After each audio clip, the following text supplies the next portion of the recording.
Hey guys, this is Myron and Jay, and we're with the Man Cave Network, and today we have a special treat for you. Today we'll be talking with Alex from Fidelity Real Estate and touring one of the more exclusive homes here in Fort Lauderdale. So Alex, welcome to the show. Can you please tell us and our viewers what it is that you do? So I'm a real estate agent here in Fort Lauderdale, Florida, and I work in a very exclusive market, luxury, ultra luxury, like the house that we're in today here in Las Olas, Fort Lauderdale. Beautiful, beautiful. Is there a particular service or product that you yourself offer? Well, our most particular service that we offer is a very concierge, high-touch service for ultra-high net worth individuals, people that come here from other countries, other states, that are looking for a very exclusive experience, and we're right here in the middle of it. So houses like this is what we offer for sale. Well, and I must say it's a beautiful, very beautiful Thank you. house here. Yourself, Alex, how long have you been in business in real estate? So I've been in real estate actually only 4 years. Really? I'm licensed in 3 states. So this is my 3rd state. I've got 2 more pending, New York and Minnesota. It's for the snowbirds. So we get a lot of people coming down from the north. So I like to work with all of them. But I've been in real estate for 4 years. I started in the median priced homes in Kansas City and worked my way up to luxury here in Fort Lauderdale. Okay. You did a pretty good job as far as I can tell. Thank you. Okay. Question number 6 is going to be, let's talk about a little bit about your product, these exclusive homes, okay? Well, we did that, so we kind of skipped that one. Okay. What I want to know, so maybe I had another question. What I want to know, what is the difference between I always hear those terms like there's a realtor, there's a broker, there's a real estate agent. Can you tell me a little bit what's that? Because I don't know. Sure. It's very easy to confuse them.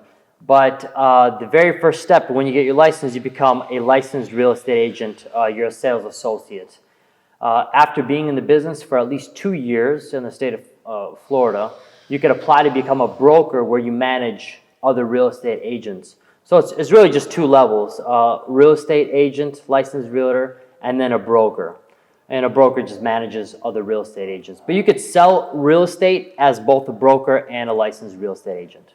Funny thing is that we got to know each other over a real estate Right. deal that I was looking for to buy, and so we got in touch, and I met you for the first time, and so this is where we at now. So a couple of weeks later, I did a little research on you, of course. Thank you. I wanted to know who is that guy that I'm meeting with, and I found some very, very nice reviews online about you and your service. So Thank you. this is a very competitive market. What's your secret? Like, how do you do it? Like, how do you separate yourself from a bunch of what's your secret? So you want me to give my secrets away in front of all the viewers? Okay, that's fine. I want that. So in Florida, it's not a secret that there's more real estate agents here than any other part of the world. So as you already know, it's very competitive here. We've got more than, last time I checked, about 140,000 realtors in Florida alone. So it's a very difficult market. It's difficult to make a splash in. It's difficult to get a really foothold here.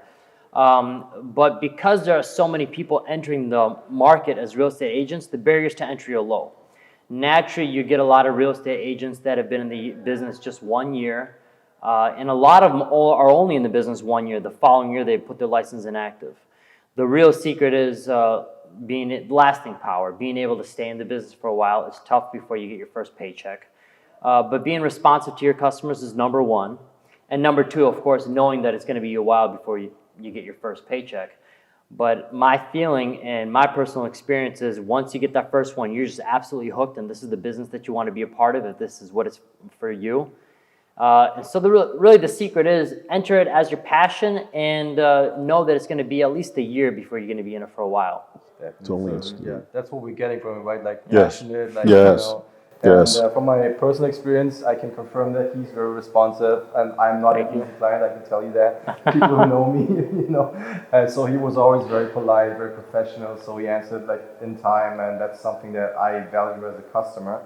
And so he did a good job. That's one of the reasons why we sit here, because it was my personal idea. I just wanted to do that for him and introduce him to the audience because he's just the best that I have experienced so far.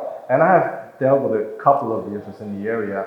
And you know, the reason why I trusted him over all the others was because he told me when we were sitting down and talking about that deal, he said, you know what? If I were you, I wouldn't do it. That was his recommendation for someone that works in the commission. That's not a way to go. But this is how I started to trust him because he knew stuff that I didn't, and he said, you know what, there might be other options for you available. And so this is how he got my trust. And from now on, I just always will consult him when it comes to real estate. Thank you. Side story. Back to the actual interview.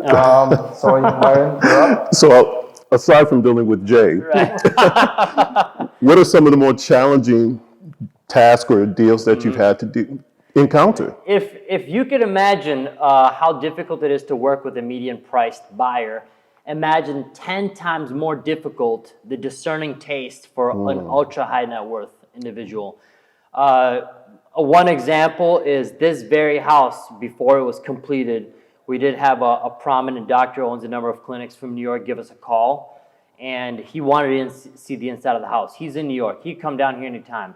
But his request from me was, can you go to the house, get me on FaceTime, and walk through the house? I said, sure. When? He said, how about in the next 15 minutes? Wow. I was out to brunch with a couple of friends over on Los Olas Boulevard. 10 minutes later, I was here walking through the house showing him what it looks like. Working for clients that are in this price range, it's far more demanding, but that's something you kind of used to, and you rise to the occasion when it's needed. So I was going to ask, is that common when dealing with this particular price point? You touched on it just a little bit, but is that a typical common problem you would face with this particular price point? Absolutely. Clients in this price point are used to people catering to them in a very specific area, at a very specific time.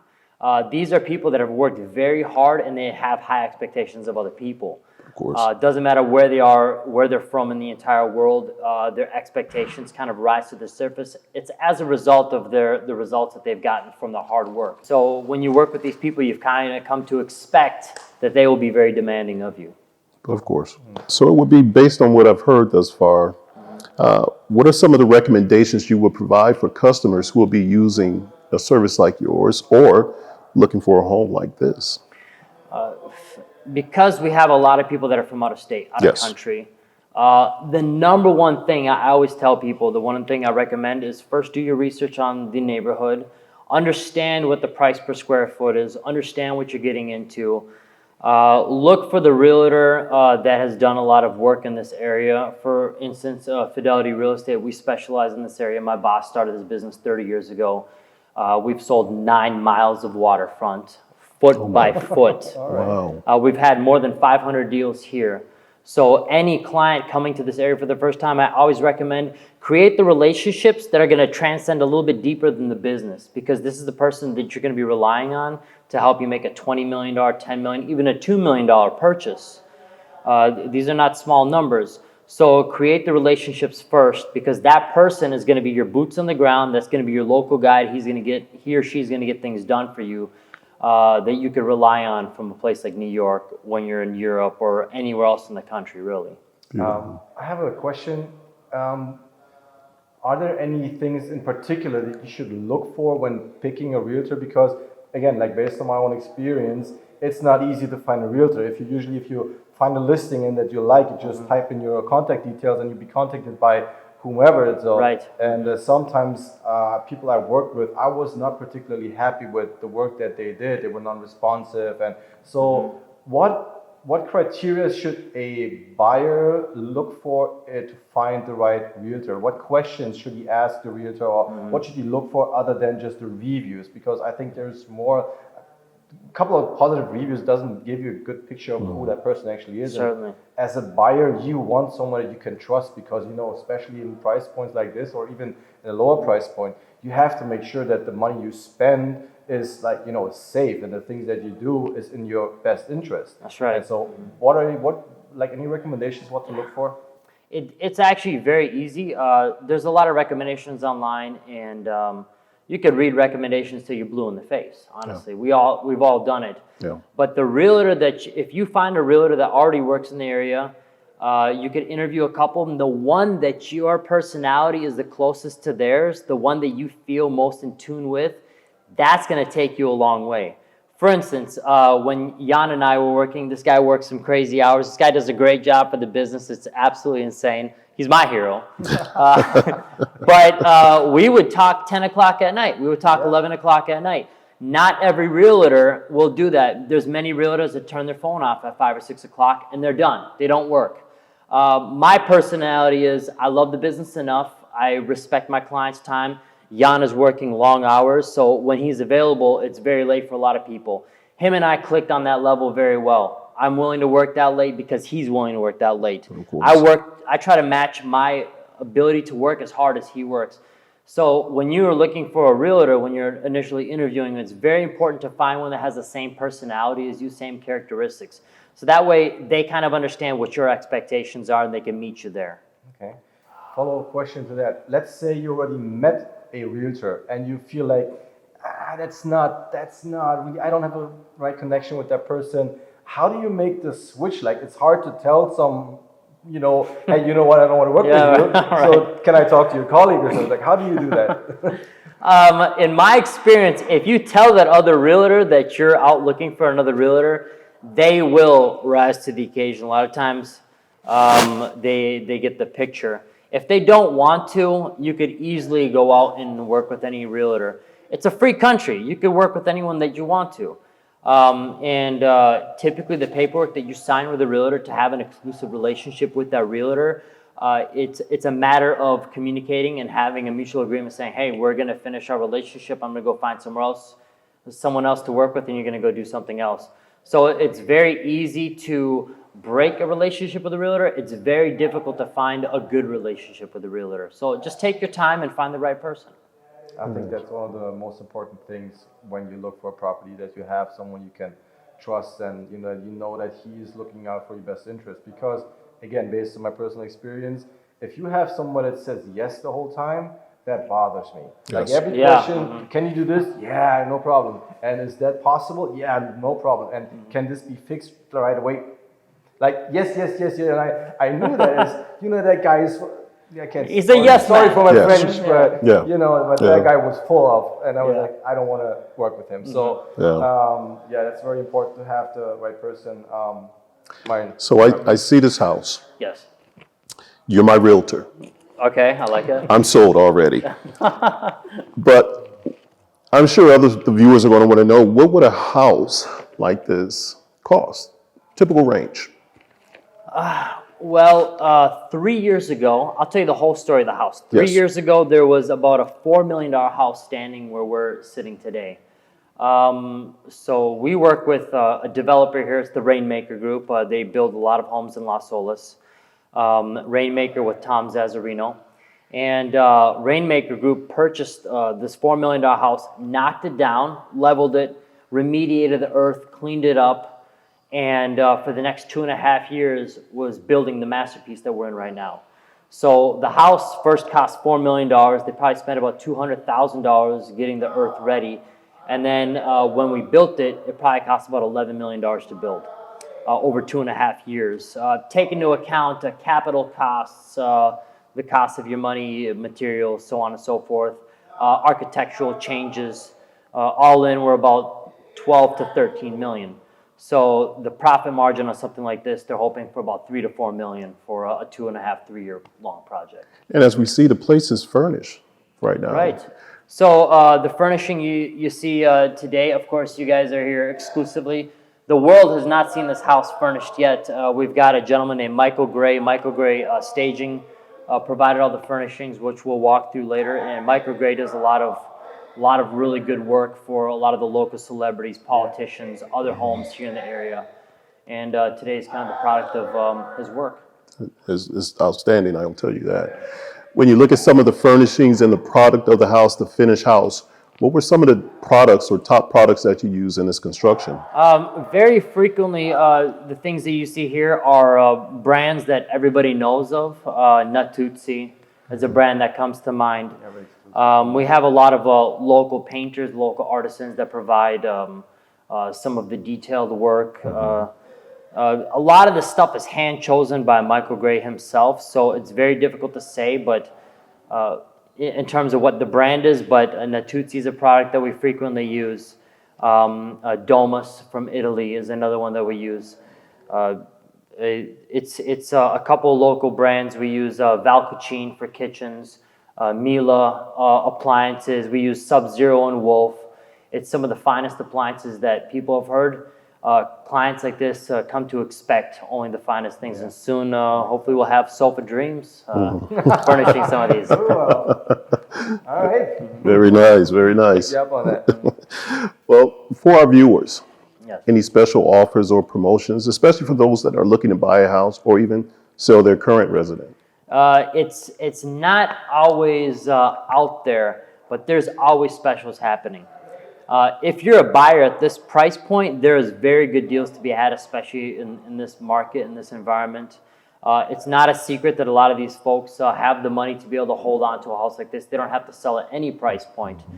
But there's, on the contrary, there's a lot of people that are willing to make a deal. We've had houses for sale here for $36 million that sold for $15 million.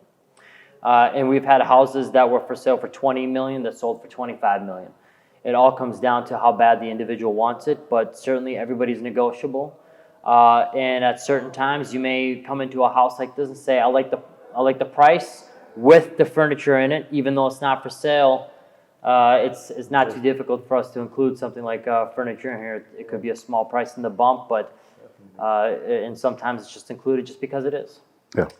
And right now, this episode, we're shooting it in July 2020.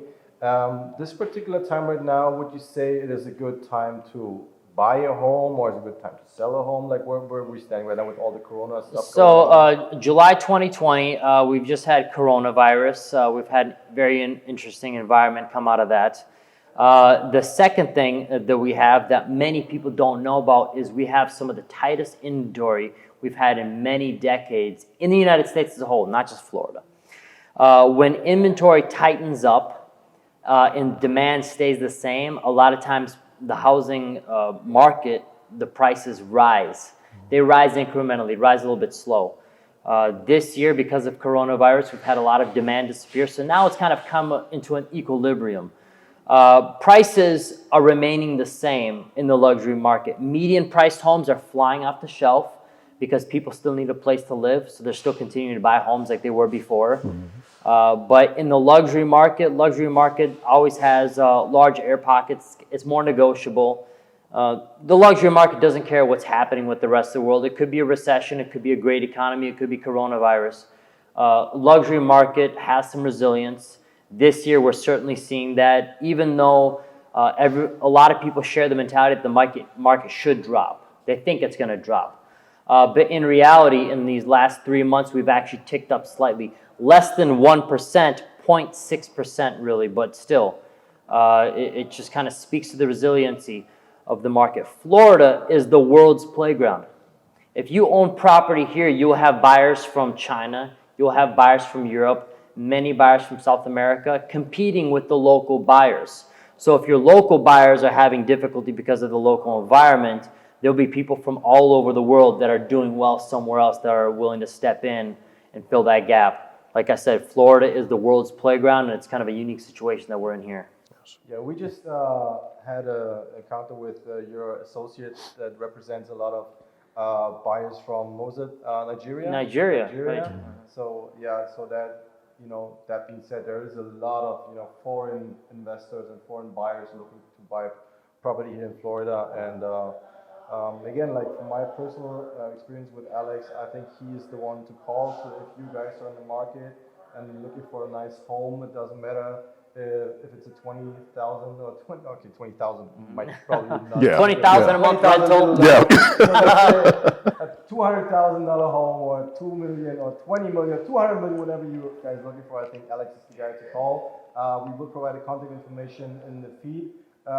Myron, you have any other questions at this point? No other questions. Just to let everyone know that we are actually going to be doing a part 2 to this. Okay, Wonderful. It's going to be very funny. It's going to be very informative. Alex has already given us tons of information, but it's going to be a little bit more detailed. We're going to actually tour this wonderful facility, this house, and take a look at it. So I want you guys to stay forward and stay looking forward at us, and thanks for watching.